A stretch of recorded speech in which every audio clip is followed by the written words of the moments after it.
الله الرحمن الرحيم እንደገና ተመልሰናል ያው ከተነሳንበት አያት ነው አሁንም ያለነው كما اخرجك ربك من بيتك بالحق እንዴ ያ ረሱላህ كما اخرجك ربك من بيتك بالحق እና አንተ መልእክተኛው ሆይ አላቸው አላህ ጌታህ በትክክል ያው በገዛ ፍቃዱና በመመሪያው ከቤትህ እንድትወጣ እንዲያደረገ ሁሉ አሁን በወጣበት ተልእኮ ላይ መቀጠልና ጉዞህን መምራት አለብህ እና የተለያዩ ያልተጠበቁ ክስተቶች ቢፈጠሩም ወደ ኋላ ማለት አይቻልም አላቸው ማለት ነው።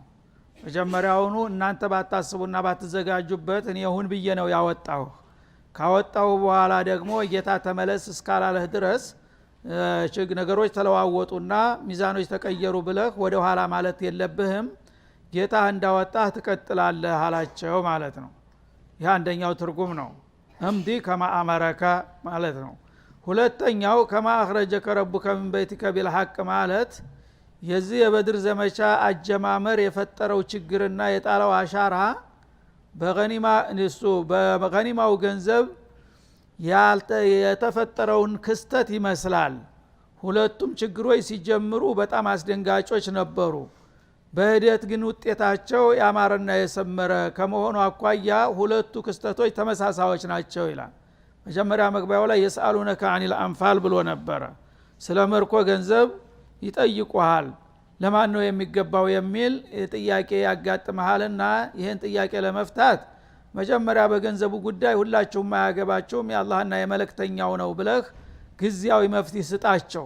ከዛ በኋላ ደግሞ ከሁለት ወረቃ በኋላ ወዕለሙ አነማ ገኒምቱም ብሎ ዝርዝሩ ይመጣል፣ እንዴት አድርጎ መፍትሄ እንደሚሰጣቸው ማለት ነው። ያ እንደ መጀመሪያ እንግዲህ ገንዘቡ አንዱ እኔ ይሻለን ይበልጣለሁ ሌላውን ይሻላለሁኝ ብለው በሚፋጠጡበት ጊዜ አስደንጋጭ በእነሱ የማይጠበቅና ያልታሰበ ክስተት ነበረ ማለት ነው። ኋላ ግን አላህ በጣም አስገራሚ በሆነ መልኩ ፈታው በቀላሉ እና ሁላችሁም አያገባችሁም አርፋችሁ ቁጭ በሉ፣ ገንዘቡ የኔ ነው ማለት እኔ እንደፈለኩኝ ወዛዋለሁኝ፣ እናንተ በዝም ብላችሁ በመጫጫህና በመጓተት የምታረጉት ነገር የለምና በቃ እረፉ ሲል ወዳውኑ ፈረጃ ሰጣቸው ማለት ነው። መፍትሄ ሰጣቸው ለችግሩ። እንደገና የዘመቻውን ጉዳይ መጀመሪያ ነጋዴዎችን ሸቀጥ ለመቀማት ተብሎ በቀላል የተጀመረው ነገር ነጋዴዎቹ አመለጡና ጦረኞቹ መጡ ሲባል አሁንም ተፍረከረኩ፣ ደነገጡ በክስተቱ ማለት ነው። አይዟችሁ ከማ አخرجك ربك አለ።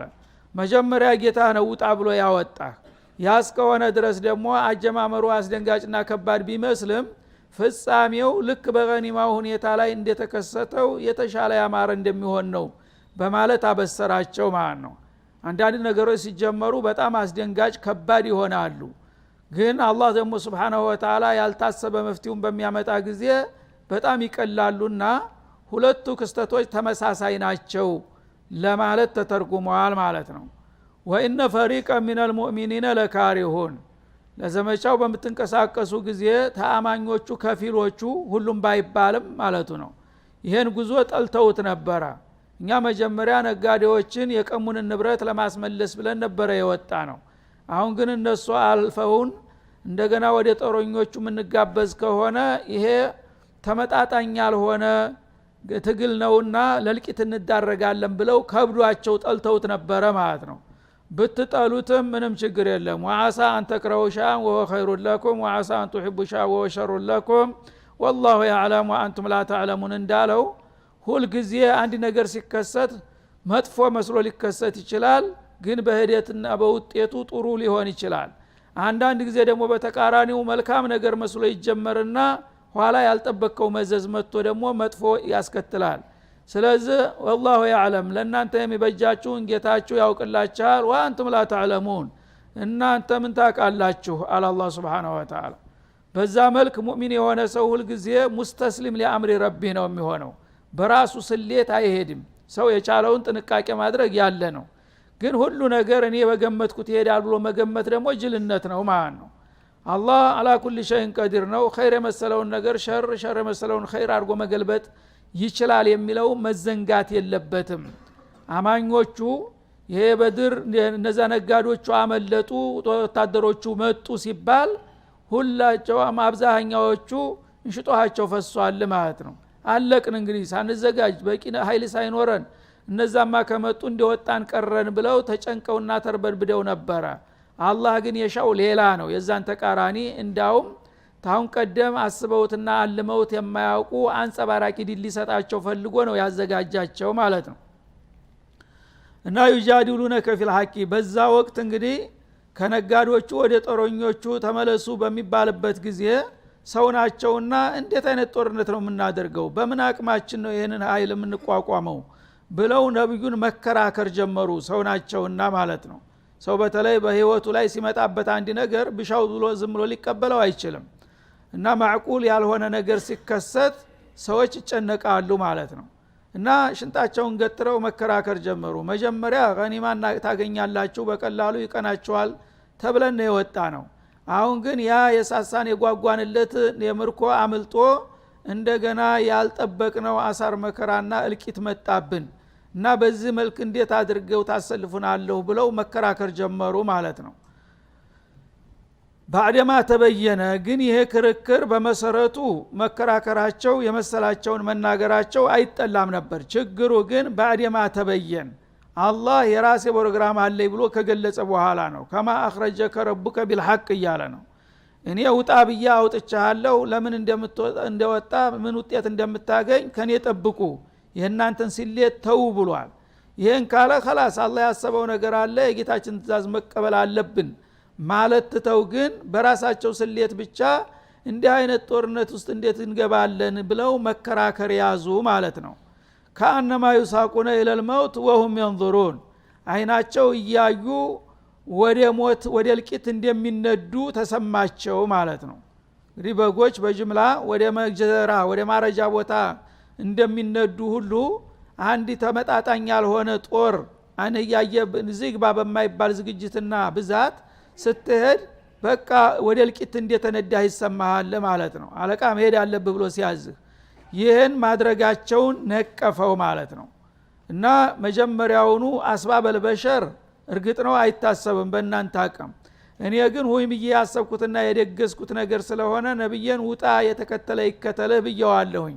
ይህን ካወቁ በኋላ ግን ሙእሚን እንደመሆናቸው የፈለገው ይሁን ብለው በጥንካሬ መቀጠል ሲገባቸው ከአነማ ይሳቁነ ኢለል መውት ወሁም ينظرون አይናቸው እያየ ወደ ሞት ወደ ማረጃ ቦታ እንደሚነዱ በጎች አድርገው ራሳቸውን በመቁጠር ሸንጣቸውን ገትረው ይከራከሩሃል። ይህን ማድረግ አይገባቸውም አለ አላህ Subhanahu Wa Ta'ala። በዛ መልክ ያው ነብዩ አለይሂ ሰላቱ ወሰለም የጌታቸውን ትእዛዝ ተቀብለው ገፉበት ማለት ነው። የተከተለ ይከተለኝ ብቻዬንም ቢሆን አልቀርም ብለው በጠንካራ መንፈስ ማለት ነው። ያኔ እነሱም ሁኔታው እንደማይቀር ሲያውቁ ተጠናከሩ እና ነብዩ አለይሂ ሰላቱ ወሰለም አነቃቂ የሆነ ምክርና መመሪያም ሰጧቸው ማለት ነው። ሰው መቼም ያሳቡ ተገዥ ነውና መንፈሱን የሚያጠነክር ነገር ከመሚያጋጥመው ጊዜ ይጠናከራል፣ የሚያዳክም ነገር ደግሞ ሲጫነው ይዳከማል ማለት ነው። ስለዚህ በዛ መልክ ወታደራቸውን ማንቃትና ማዘጋጀት ነበረባቸውና ታሪካዊ የሆነ ንግግር አደረጉ። ግልጽ ሆኑ። መጀመሪያ ሹራ ወአምሩሁም ሹራ በይነሁም እንዳለው ችግር ሲፈጠር አምባገነንነት አደጋ ነው። ሁሉም ሰው ተካፋይ እንዲሆን እንደ አይነት ችግር ተፈጥሯል ምን ማድረግ አለብን ብሎ ለሁሉም ግልጽ መሆን ያስፈልጋል ማለት ነው። በዛ መልክ ስብሰባ አደረጉና በአስቸኳይ ስብሰባ የተከሰተውን ሁኔታ ግልጽ አድርገው መረጃውን አስቀመጡ። ያው እንደተባለው መጀመሪያ እኛ ነጋዶቹን ፈልገን ነው የወጣ ነው። የነጋዶቹ ጉዳይ አልፏል፣ አምልጠዋል። አሁን ግን እነሱ ባስተላለፉት መልእክት ጦረኛው ክፍል ተመካ እያጋሳ እየመጣ ነው ያለው። ይሄ ጦር ደግሞ በጣም ከባድ ነው፣ የተደራጀ ሳፍንጫው የታጠቀ ጦር ነው። እኛ ቁጥራችንም ዝግጅታችንም እዚህ ግባ አይባልም፣ ግን ማበስራችሁ አላህ ከናንተ ጋር ነው ብሏል። ጌታችንን አምነን መጋፈጥ አለብን ወይስ ምን ትላላችሁ የሚል ሐሳብ አቀረቡ ማለት ነው። ያን በሚሉ ጊዜ ያው ኪባሩ ሱሐባ ሲዲቆቻቸው በግንባር ቀደም ተነስተው ድጋፍ ሰጡ ማለት ነው። እና አቡበክር ተነሱና ምን ችግር አለ? ወትሮውንስ እኛ በአላህ ፍቃድ ነው የምንመራው፣ እኛ እሱ ያለንን ማድረግ ብቻ ነው እንጂ ሌላ ምን ይጠበቅብናል? ግፋቢል ሞት ነው፣ ሞት ደግሞ ሸሃዳ ነው የሚጠብቀን፣ ምን ይሆናል በመል አበረታት። ዑመርም ደግሞ ተነስተው እንደዛው በወኒ ተናገሩ ሁለቱም ሞራልን የሚያነቃቃ ተናገሩ ማለት ነው በሶስተኛ ደረጃ ሚቅዳድ ኢብኑ አምር የሚባል በጣም ታዋቂ ጀግና ተነሳና እሱ ሙሉ በሙሉ ወታደሩን ወኒ ጨመረበት ማለት ነው ምን አለ እኛ መጀመሪያውንም እርሰው የአላህ መልእክተኛ ነኝ ብለው ሲነሱ እውነት ብለን ተቀብለናል የወረደውንም መመሪያ ያው ተከትለናል ዛሬ እኮ ያ የተቀበልነው ነገር የሚፈተንበት መድረክ ላይ ነን ያለነው አላቸው ማለት ነው ስለዚህ በቃል ተቀብል ያለው ማለት እኮ አይደለም ዛሬ ነው እንግዲህ የኛ እምነት የሚለካውና ስለዚህ እኛ ካሁን በኋላ የፈለገው ነገር ቢሆን ወደ ኋላ መመለስ የሚባል ነገር እርሱት አላቸው ማለት ነው እና በቀይ ባህር በላይ ዳገቱ ላይ ነበሩ እዛ ዳገቱ ላይ እንዳሉ ቀይ ባህር ቁልቁሎ ይታይ ነበር ምን አለ የጀግና በጣም ወኔ የተሞላበት እኛ በመድር ላይ እንደዚህ በየብስ ላይ ሂዶ መዋጋት ሳይሆን አለ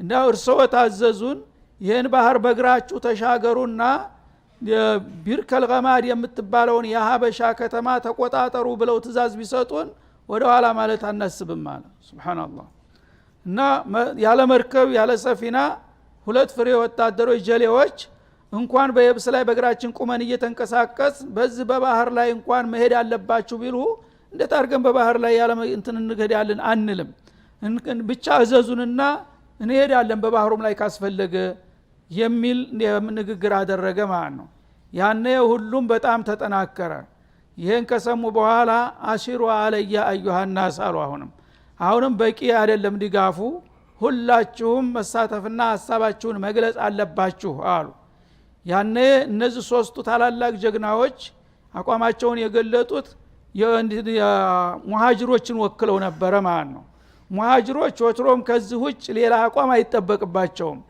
ሬት ሀገራቸው ወጥተዋል ያ ሁሉ መከራ ሰቆቃ ደርሶባቸዋል አሁን ደግሞ ጥላት ለአንዴና ለመጨረሻ ጊዜ ተምድርገጥ ሊያጠፋቸው ሲመጣ መመከት እንጂ ሌላ አማራጭ የለም ማለት ነው ግን ዋናው ነብዩ አለይሂ ሰላቱ ወሰለም ድጋፍ የሚጠብቁት ከአንሷሮች ነው እና አሽሩ አለያ አዩሃናስ ሰዎች አሁንም ሁላችሁም ስሜታችሁን ግለጡ ብለው ጋበዙ የዛ ጊዜ ሰዒድ ኢብኑ ሙዓዝ የተባለው የአንሷሮቹ መሪ ተነሳ ማለት ነው ከአነከ ቱሪዱና ያ ረሱላህ አላቸው ታላላቆቻችን ጀግኖች እኮ ተናገሩ እኛም ከነሱ ፍቃድ የምንወጣ አይደለንም ግን ደጋግመው የተናገሩት ነገር እንዳላረካወት አድርገው አሁንም ሐሳብ ስጡ ይሉናል እኔ ባለሳሳት የኛን ዘመዶች አቋም ማወቅ ፈልገው ይመስለኛል አላቸው አንሷሮችን ማለት ነው ምክንያቱም አንሷሮች ተመካ ሲወስዷቸው ያው በሐጅ ላይ ነው ተገናኝተው ወደኛ ሀገር ከመጡ ባለ በለላ አቅማችን ራሳችንን ንብረታችንን ልጆቻችንን ተጥላት እንደምንጠብቅ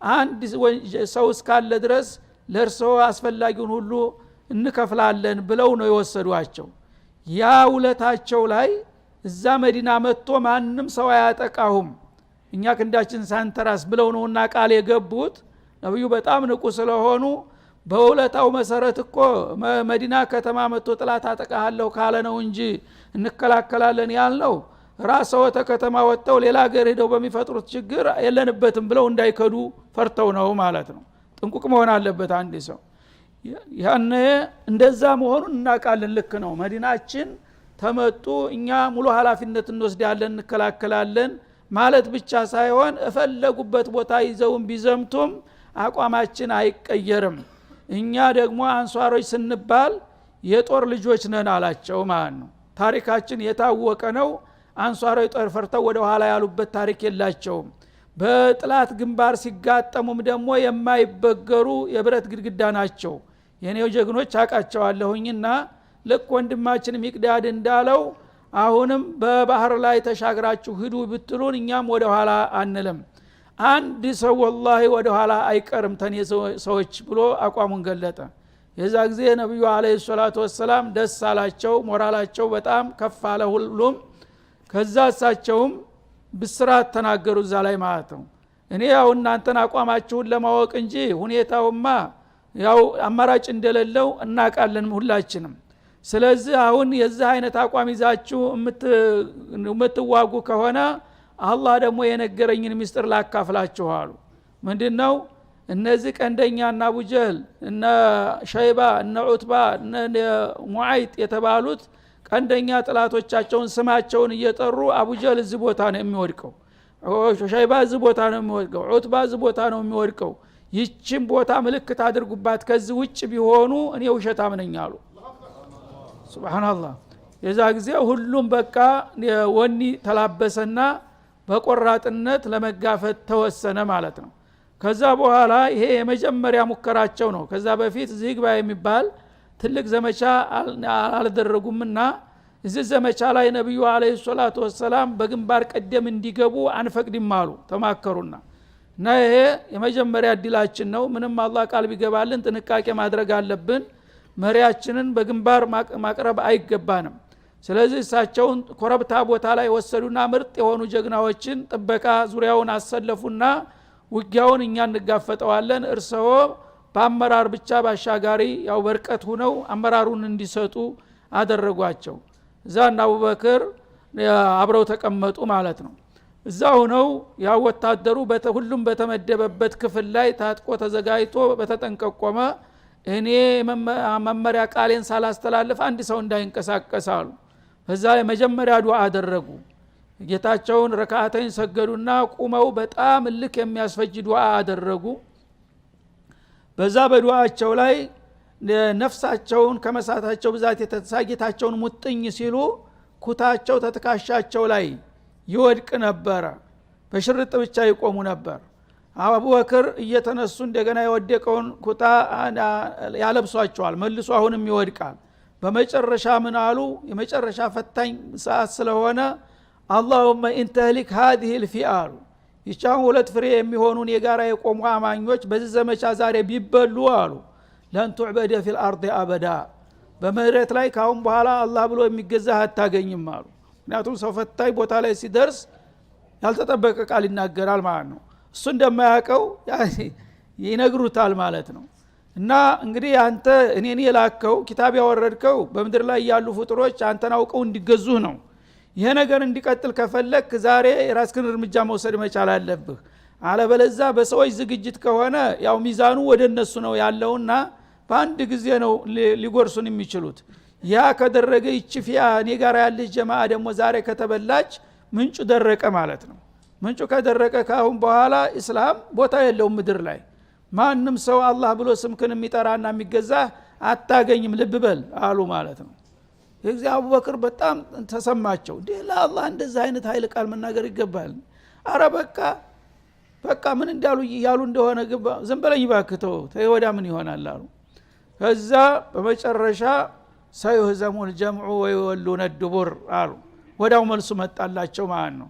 አይዞህ አቡበክር ምላሽ አገኘው፣ አስቸኳይ ምላሽ መጣ አሏቸው። እና እነዚህ የተከማቹ የጥላቶቻችን በዛሬው ዕለት ዲል ይመታሉ፣ የተረፉትም እግሬ አውጪ ብለው ይበታተናሉ ብሎ ጌታዬ መልስ ሰጥቶኛል አሏቸው። በዛ መሰረት ያው ውጊያው ተጀመረ ማለት ነው። በሚጀመርበት ጊዜ በአስገራሚ ፍጥነት ነው ወዳውኑ ሊያርበደብዷቸው የቻሉት። እና እነዛ ያሏቸው ዋና ዋና ቀንደኛ ጥላቶቻቸውን ጨምሮ 70 ስመጥር ባላባትና የጎሳ መሪዎች ወዳውኑ ታረዱ ማለት ነው። ከዛ የተረፈው ሰራዊት እግሬ አውጪ ብሎ በየዳገቱ በየሸንተረሩ ተበታትኖ ሁሉም ሽሽቱን ቀጠለበት። እነሱ ያልተጠበቀ አንጸባራቂ ድል ጨበጡ። ያን ነገር አላህ Subhanahu Wa Ta'ala መጀመሪያ ወስኖትና አስቀምጦ ስለነበረ እነዛንም እነዚህንም ገፍቶ አመጣና አገናኛቸው ማለት ነው። ስለዚህ የውጤት እንደሚመጣ አልጠበቁምና መጀመሪያ ግን እልቂት ነው የሚጠብቀን ብለው ሲፍረከረኩና ሲከራከሩ ነበር። አላህ ደግሞ ምን እንደማረግ አሳያችኋለሁ፣ በርቱ፣ ከማ አخرجك ربك ጌታው ጣብሎ አውጥቷል፣ ምን ውጤት እንደሚመጣ ከሱ ጠብቅ፣ አንዳንተ ቀጥሉ ያለው ለዚህ ነው። ይጃዲሉነከ ፊል ሐቂ በተረጋገጠው ነገር ሊሸር ሊቀየር በማይቻለው ውሳኔ ላይ እነሱ ይከራከሩሃል፣ ሐሳብክን እንድትቀይርና ወደ መዲና እንድትመለስ። ይሄ ደግሞ ሊሆን አይችልም ማለት ባዕደማ ተበየነ በጌታ በኩል መሆን ያለበት ነገር ከተገለጠ በኋላ እንደገና ይከራከራሉ። ከአነማ ይሳቁነ ኢለልመውት ወሁም ينظرون አይናቸው እያየ ወደ ሞት የሚነዱ ይመስል። ለምን ሰው ሰበቡን ማድረስ አለበት እንጂ ወመነስሩ ኢላ ሚን ዒንዲላህ እንዳለው ዲል እኮ በአላህ እጅ ነው፣ ለፈለገው ይሰጠዋል በማለት ቆሰቆሳቸው። ወኢዝ يعدكم الله احدى الطائفتين አለ። እና አላህ መጀመሪያውኑ ከሁለቱ ቡድኖች አንዱን ሰጣቸዋለሁ ብሎ ቃል እንደገባላችሁ አስታውሳቸው ይላል። ልክ ገና መዲና ሲነሱ የመጀመሪያ ኢላማዎቹ ወታደሮቹ ሳይሆኑ ነጋዴዎቹ ናቸው። ምናልባት ነጋዴዎቹ ታመለጡ ደግሞ ሌላ አካል ተካላቸዋለሁ ብሎ ነግሯቸው ነበረ። ከሁለት አንዱ ይቀናችኋል ብሏል አላህ መጀመሪያ። ስለዚህ ያኛው አመለጠ ማለት አለቀና ጉዳዩ ማለት አይደለም። መጀመሪያውኑ አላህ ከሁለቱ ቡድኖች ወይም ኢመልዒር ወይም ነፊር ይላል፣ ወየነጋዴውን ቡድን ወይ ወታደሩን ቡድን ለእናንተ ቁጥጥር ስራ ውለዋለሁ ብሎ ቃል ገብቶ ነበርና ያንን አስታውሱ አትርሱ በላቸው ይላል። አነሃ ለኩም ኢህዲ ጣኢፈተይን ተጥላቶቻችሁ ከሁለቱ ቡድኖች አንደኛው በእናንተ ቁጥጥር ስር ይውላል። ወተወዱና አነ ገይረ ዛት ሸውካ እናንተ ግን ሰው ናችሁና ተሁለቱ ቡድኖች እሾክ የሌላት ጉልበት የሌላትና የማትሻክረውም ብትሆንላችሁ ምርጫችሁ ነበረ። እናንተ የተመኛችሁት ብዙ የማይከላከሉትንና የማያጠቋችሁን ነጋዴዎቹን ነበር። ተኩኑ ለኩም ለእናንተ ድርሻ እንዲሆን የናፈቃችሁት የነጋዴውን ክፍል ኃይል ጦር የሌለውን ቢሆንም ወይሪዱ ላህ አላህ ደግሞ በተቃራኒው ይሻል አንዩሒቅ አልሐቀ ቢከሊማቲህ በውሳኔ ቃላቱ እውነትን ሊያረጋግጠው ምድር ላይ ሊያጸድቀው ይሻል ይላል። ነጋዴዎቹን ቢሰጣቸው ለጊዜያዊ ጥቅም ነው እንጂ ምንም የሚያመጣው ፋይዳ የለውም። ምክንያቱም ነጋዴን ዘረፍክ ማለት አንደኛ እነዚህ ያልታጠቁ ኃይሎች ጥቂት ኃይሎች አድፍጦ ይሄ የባለጌ ስራ ነው ሽፍታ ነው ብሎ የሚያስነውር ነገር ነው። ሁለተኛ ደግሞ ያ ንብረቱ የተዘረፈበት ጥላት መጥቶ ነገ ሊያስመልሰው ይችላል ማለት ነው ኃይሉን አስተባብሮ። ግን ዋናውን ወሳኙን አካል ነው ማፍረስ ያለባችሁ ብሎ አላህ ወሰነ ማለት ነው። እና አላህ Subhanahu Wa Ta'ala ኃይል የሌላትን ክፍል እናንተ ስትመርጡ አላህ ደግሞ ኃይል ያለውን ክፍል መረጠላችሁና እሱን ካሸነፋችሁ እውነት በእግሩ ላይ ቆመ። እስከዛሬ እውነት መቆም ያጣ ነበረ ማለት ነው። አሁን ግን የመጀመሪያ የወታደራዊ የበላይነት ስትቆናጠጡ እናንተ የድል አድራጊነት ስሜት ተላበሳችሁ፣ ጥላቶቻችሁ ደግሞ ያልተጠበቀ ውድቀት አጋጠማቸው። ስለዚህ እኔ ስር ነቀል ለውጥ ነው የፈለኩት ጊዜያዊ ጥቅም ሳይሆን ይላል አላህ Subhanahu Wa Ta'ala። እና ቢከሊማቲ በውሳኔ ቃል በዚህች ዕለት ነብዩ አለይሂ ሰላቱ ወሰላም የመጀመሪያውን ድል ይቆናጠጣሉ፣ ጥላቶች ደግሞ በመጀመሪያ ቅስማቸው ይሰበራል የሚለውን ውሳኔ ያሳልፍ የነበርና ያን ውሳኔን ማስፈጸም ፈለኩኝ እኔ ይላል። ወየቅጧ ዳቢረል ካፊሪን የካፊሮችን ጀርባ ሊቆርጠው ወስኖ ነበረ ይላል።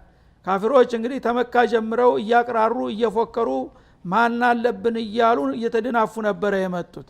ለመጀመሪያ ጊዜ የወንድ እጅ ቀምሰው ጀርባቸው ተሰብሮ እንዲመለሱ ማድረግ ነበረ የፈለኩት አለ። ለይህቀል ሐቅ አሁንም ተእኪድ ነው እና እውነትን ሊያጸድቀው ፈልጎ ነው ይሄን ክስተት ያመጣው። ወይብጢለል ባጢል ውሸትን ደግሞ ውሸት መሆኑ እንዲጋለጥ እነዛ እንግዲህ በብዛትና በጦር በዝግጅት በጣም የበለጠኛን ማን ይደፍረናል እያሉ ተኮፍሰው ነበርና የመጡት ያ ውሸት ቢደራረብም ከንቱ መሆኑን ለማሳየት ነበር ይላል። ወለው ከሪሃል ሙጅሪሙን ጠማማዎች ይሄን ነገር ቢጠሉት እንኳ በሙጅሪሞቹ እንግዲህ ይሄ ነገር እንዲህ አይነት ውጤት እኛ እንሸነፋለን ብለው አላሰቡትም ነበረ። ቢያንገሸግሻቸውም እኔ ይሄ እንዲሆን ነው የወሰንኩት ይላል አላህ Subhanahu Wa Ta'ala። በዛ መልክ እንግዲህ ሁለቱንም እየገፋፋ አምጥቶ መሆን ያለበትን ነገር አስፈጸመ ማለት ነው። استغيثون ربكم ያው በመጨረሻ ጦርነቱ እንደማይቀር በሚነገራቸው ጊዜ እንግዲህ ባለ በለለች አቅማቸው ቆርጠው መነሳት በተጨማሪ ጌታቸውን ድጋፍ መማጸንና መለመን ነበርና አማራጩ استغيثون ربكم اذكروا استغيثون ربكم ጌታችሁን አጥብቃችሁ ሙጥኝ ብላችሁ እርዳታ በጠየቃችሁ ጊዜ ምን አይነት መልስ እንደሰጣችሁና እንዴት እንደደረሰላችሁ አስታውሱ ይላል አላህ Subhanahu Wa Ta'ala። ፈስተጃበ ለኩም እና ነብዩ በጣም ጠንክረው ዱዓ በሚያደርጉበት ጊዜ ወዳውኑ ፈጣን መልስ ነው የሰጠው ጌታ ማለት ነው። አኒ ሙሚዱኩም ቢአልፍ ሚነል መላኢከቲ ሙርዲፊን ሱብሃንአላህ። ጥላቶቻቸው እንግዲህ ተሶስት እጥፍ በላይ ይበልጥ ነበር ቁጥራቸው መኮች ማለት ነው። ትጥቁና ዝግጅቱም ደግሞ በጣም በብዙ ጥፍ ነበር የሚልቁት። ስለዚህ በቁጥርም ሆነ በመሳሪያ ዚግባ የሚባል ነበር አልነበሩምና ሙእሚኖቹ ተጨነቁ ጌታ ያው ተረዳን እንጂ በተአምር አለበለዛ እኛ እነዚህን ኃይሎች ለመቋቋም የሚያስችል ምንም አይነት ምክንያት የለንም እያሉ እየተጨነቁ ጌታቸውን በሚማጸኑ ጊዜ ትልቁ ያሳሰባቸው ያው የቁጥራቸው ማነስ ነው የቁጥራቸው ማነስን አላህ Subhanahu Wa Ta'ala ግልጽ የሆነ መተኪያ ወይም መጠገኛ ሰጣቸው ማለት ነው እናንተ ጥቂት ስለሆናችሁ ነው የምትፈሩት አለ 1000 ወታደር ብልክላችሁስ አለ ወዳውኑ ማለት ነው ያውም እንደናንተ ሳይሆን ወታደር የሰማይ ኃይል ማለት ነው መላእክት የመላእክት ኃይል 1000 ኃይል አሁን በቅጽበት አወርድላችኋለሁ ብሎ አበሰራቸው ማለት ነው ይሄ ነው እንግዲህ አስገራሚ የሆነ ዲል የመጣው በዚህ ሳቢያ ነው ሙሚዱኩም ቢአልፊ ሚነል መላኢካ የመላእክት ኃይሎች 1000 የሚሆኑ ብቁ ንቁ ጦር እልክላችኋለሁ ሙርዲፊን ሙተታቢዒን አንዴ ተጅጎድጉደው ተከታትለው የሚወርዱ ማለት ነው በአንድ ቡድን እንደ ክፍል ጦር አንዴ ግንብር ብሎ የሚወርድ 1000 ጦር የመላእክት ጦር እልክላችኋለሁኝ እና በጅብሪልና በሚካኤል የሚመራ ማለት ነው 500ውን ጅብሪል 500ውን ሚካኤል አስከትሎ ወዳውኑ ፈጥኖ ደረሰ ማለት ነው በአየር ላይ አስተጋባ አይዟችሁ ደርሰንላችኋል በርቱ ብሎ መግለጫ ሰጠ ጅብሪል ማለት ነው እንግዲህ ይሄንን እንግዲህ አስገራሚ የሆነ ድግስ አላህ አዘጋጅቶላቸው ነበረ እነሱ ግን በዚሁ በእነሱ አቅም ብቻ የሚወሰን ነገር መስሏቸው ነው የተጨነቁትና የተፈረከረኩት እና ወማ ጃአለሁ الله ኢላ ቡሽራ ይላል ይሄንን ደግሞ ቁሳዊ ድጋፍ በሚሰጣቸው ጊዜ መላእክቶቹ ስለመጡ ነው እኛ የጠነከርነውና ለውጤት የበቃ ነው ብለው ተውሂዳቸው እንዳይሳሳቱ ደግሞ ማ ጃአለሁ الله ኢላ ቡሽራ ይሄንን የመላእክት ኃይል ለናንተ ማውረዴ ለናንተ ሞራል ድጋፍ ነው ደስታ እንዲሰማችሁ ነው